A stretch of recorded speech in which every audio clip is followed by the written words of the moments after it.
whomsoever he will. Yes, sir.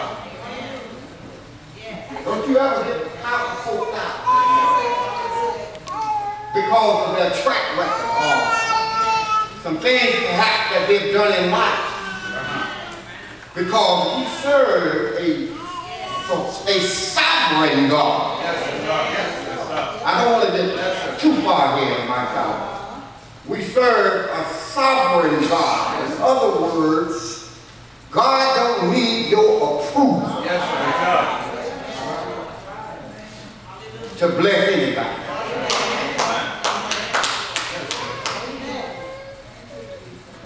He is a righteous and just God.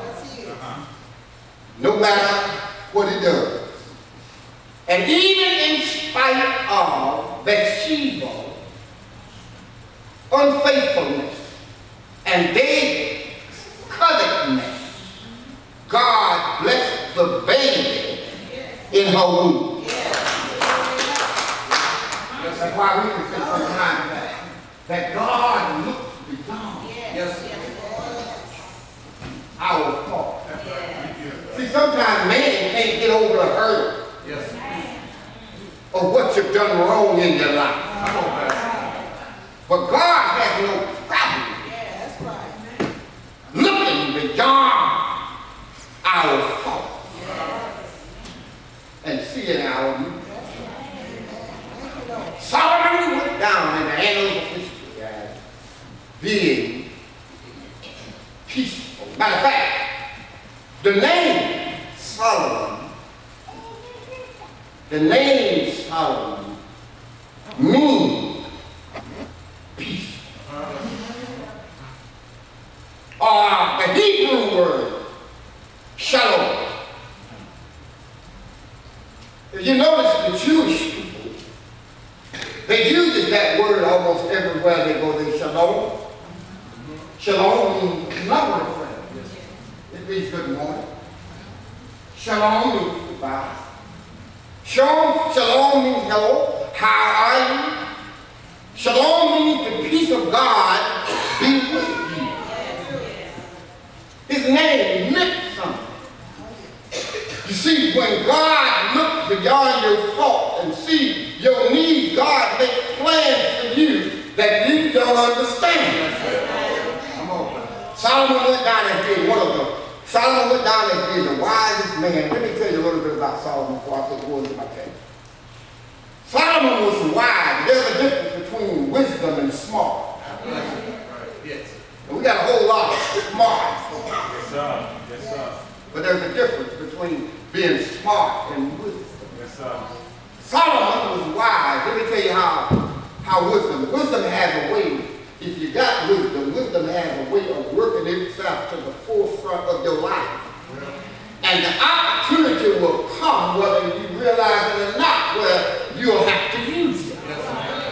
Y'all hear what I'm saying? If you don't have wisdom, you just ain't got it. There were two mothers. Both of them conceived and they had a child. And they happened to sleep in the same sleeping area. And one of the mothers, during the night, while she was asleep, rolled over and suffocated her baby. When she awakened during the night to discover that the child was dead, she was so grieved and so poor that she took the dead baby and slid over to the other mother and took that other mother's baby. When the daybreak came, the mother realized that the child that was laying by her were dead. That's right. And she noticed also that this was not her baby. Don't you tell me mothers don't know. They should.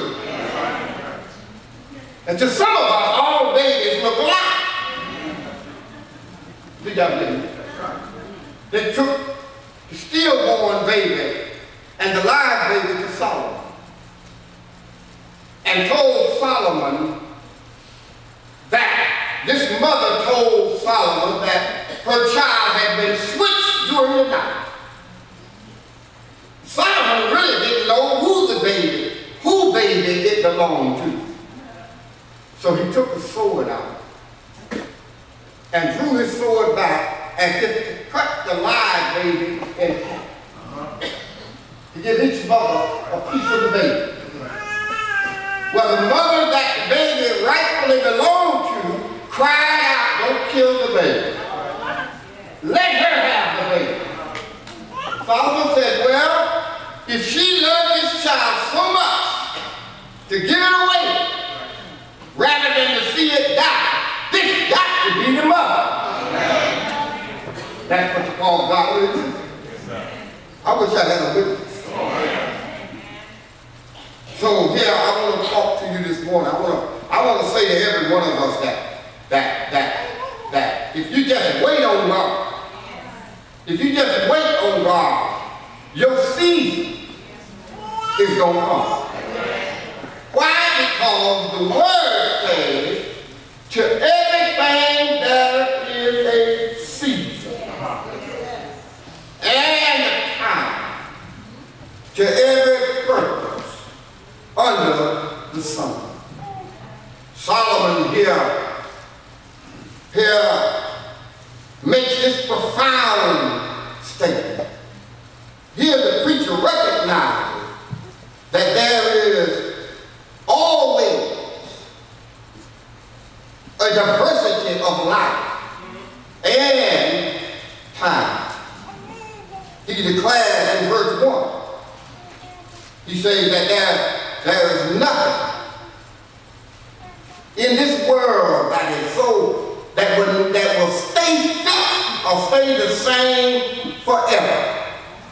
So my sisters and brothers, don't be grieved today because things seem like they're not getting any better. If you just wait, things will change.